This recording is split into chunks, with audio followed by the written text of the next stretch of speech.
I recently had a conversation with a friend of mine, we'll call him John, who is a great guy. He's an inspiring figure, really successful entrepreneur, and a frequent listener of this show. And we were talking about constantly making moves, leveling up, networking with people with high net worth, and other things that really motivate us. And John is one of those guys that's really motivated by flying first class. This is like his thing. One of the reasons for this is that he likes to meet other people that are flying first class, learn about what they do, and potentially network with them and find a way that they can work together if they can. And he was talking about the fact that he was recently at his apartment in the spa area, and he struck up a conversation with a guy named Eric, who lived in one of the penthouses in the building, probably a $20 million condo. And so John and Eric were talking, and it came out that Eric doesn't rent out his condo when he's gone, which is like 80% of the year. And he really keeps it as his own kind of vacation home. And my friend was asking him, man, why don't you just rent it out? It's probably $30,000 a month that could be earned, especially if you were doing it as a short-term rental. This is money that you just don't have in your pocket. And Eric responded, yeah, well, to be honest with you, it really isn't worth the hassle because I don't really know when I'm going to be coming and going, and it could be the last minute, so it's really worth it for me just to have it just as a second vacation home. And John was like, well, yeah, but you're almost never there. Kind of thinking like if he was in his position, probably hire a property management company just to handle it for him. And so what, you have to put it in your scheduler when you're going to be there just a month ahead of time. But kind of as he was saying this, he realized that Eric was just on a completely different level financially, thinking about money completely differently. He had a very high demand for his own time because it wasn't even worth it for him to hire a property management company.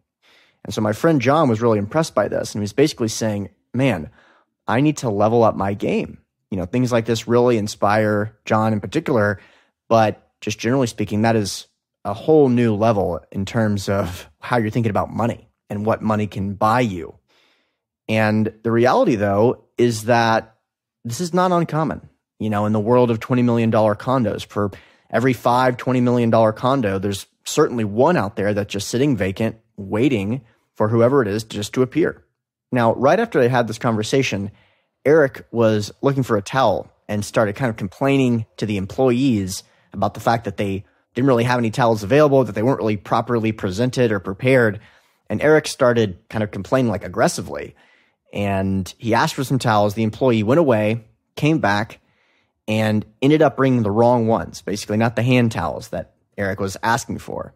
And it really sent him over the edge. So he started yelling, being really aggressive, being somewhat inappropriate, way over the line. This is someone that obviously was trying to help, but just misunderstood the request. And so this was actually a big moment for John because he was just having this conversation about how impressed he was with Eric.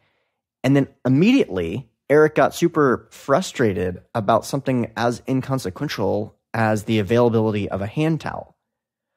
Now, Eric is clearly living a life which is far beyond what most of us can imagine right now, but he let something as ridiculous as a hand towel truly get to him. Now, doesn't this really change your perspective about Eric and who he is? How can it not? At the same time, though, I think it's very easy for us to see this in other people and fail to see it in ourselves. Like in truth, do you think that anyone's ever told a story like that about you? You guys are listeners to this program.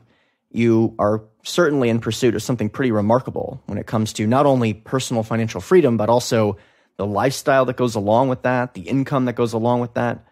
So do you think there's someone out there that might be looking at you like you've got it made, and then you show some sign that you aren't actually grateful for what you've got going on? This is something that I certainly struggle with. Now, you can ask anyone that works with me. Productivity is something that I take very seriously. To put it another way, I view my own time as being very valuable, and I view other people's time as being very valuable. But especially when it comes to time wasting things, that's something that shouldn't be tolerated. Now, this can lead to some impatience and some frustration. So when John told me this story, it reminded me of myself when I used the self-checkouts at Ralph's, which is a grocery store in the West Coast of the US. Now, I'm used to using my MacBook Pro all day, and these little self-checkout machines aren't really that fast at all. So I have a tendency to get very impatient when I'm checking out, And there have been a few times where Chrissy, my wife, has actually said, yo, chill out. Like, just take your time. It isn't worth losing your mind over this. It probably takes 5 seconds longer than you would want it to anyway, so it's not consequential at all. And when John was telling me the story, this kind of came to mind. And it made me realize the reason this is even coming up is that I'm lucky enough to live very close to Rouse. So rather than drive there once per week, I get to go pretty much whenever I want.